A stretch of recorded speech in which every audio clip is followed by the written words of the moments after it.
அன்பிற்குரியவர்களே, வாழ்ந்திருந்தால் கூடுவதும் வாழ்விழந்தால் விட்டுவிட்டு ஓடுவதும் உலக மாந்தருக்கு கைவந்த கலை.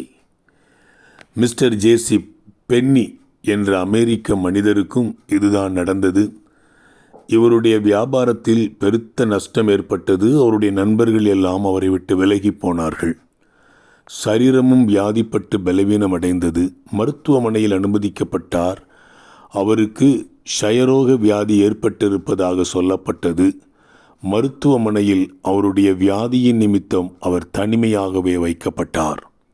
எல்லாம் இழந்த நிலை, சரீரத்திலும் போராட்டம், மனதில் தனிமையின் வாட்டம், ஆறுதல் சொல்லவும் யாருமில்லை. இரத்த வாந்தி எடுக்கும் பொழுதெல்லாம் மரண இருள் அவர் முன் நிழலாடியது. நொறுக்கப்பட்ட நிலைமையில் அவர் தேவனை நோக்கி பார்க்கிறார். ஆண்டவரே, நீர் என்னை குணமாக்கும், நீர் மட்டும்தான் எனக்கு உதவி செய்ய முடியும் என அவர் உள்ளம் கதறியது.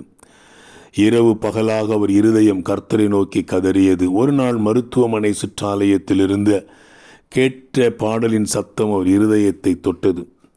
தேவன் உன்னை பராமரிப்பார், God will take care of you என்ற வரிகளோடு தொடங்கிய அந்த பாடல் அவர் விசுவாசத்தை பலப்படுத்தியது. அந்த பாடலை அவர் திரும்ப திரும்ப பாடினார்.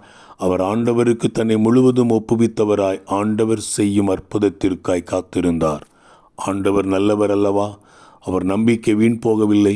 அனைவரும் ஆச்சரியப்படும் விதத்தில் அவருக்கு அற்புத சுகம் கிடைத்தது. சிறிய அளவில் தன் வியாபாரத்தை அவர் மீண்டும் தொடங்கினார். கர்த்தரை நம்புகிறவன் செழிப்பான் என்ற வாக்குத்தத்தத்தின்படி அவர் பெருகினார். உலக பிரசித்தி பெற்ற ஒரு ரெடிமேட் ஆடை தயாரிப்பாளராய் உயர்ந்தார். ஒன்றுமில்லாமையிலிருந்து உலகத்தை உருவாக்கினவருக்கு எல்லாவற்றையும் செய்ய வல்லமை உண்டு.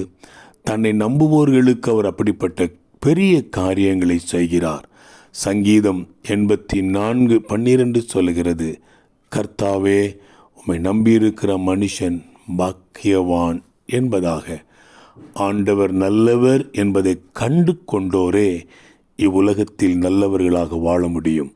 வாழ்த்துக்களுடன் ஜார்ஜ்.